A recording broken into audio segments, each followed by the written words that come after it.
So before we can make our delicious s'mores, there are a few ingredients that you're going to definitely need. You're going to go ahead and need a stick.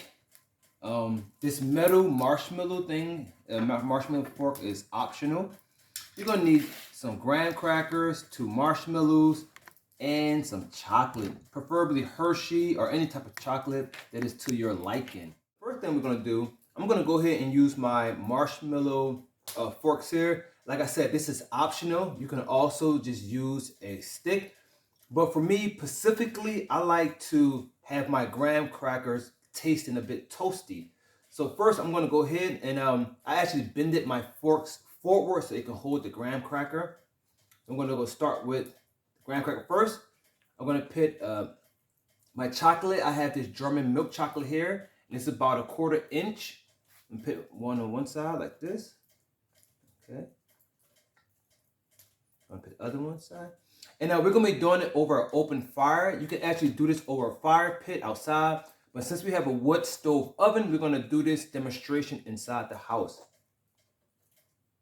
Okay. Now, as you can see, you don't have to melt your chocolate the way I'm doing it, but I prefer to do it this way. So, make sure that you're being safe when you're next to a fire. So I'm just gonna go ahead and put this inside my fire. I want to get the chocolate slightly melted. I want to get my graham cracker a little bit toasty. And like I said, you can actually do this outside over a fire pit.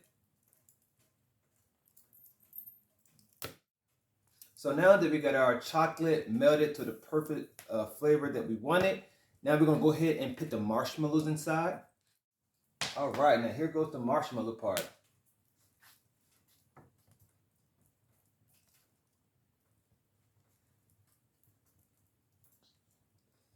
Now, depending on how you like your marshmallows, I like mine to be lightly brown.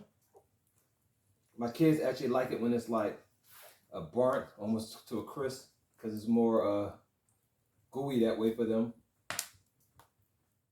All right, so the final part is we're going to put the marshmallow on top of the chocolate. We're going to squeeze down. We're going to pull it off. There we go. We have our delicious s'more ready to eat.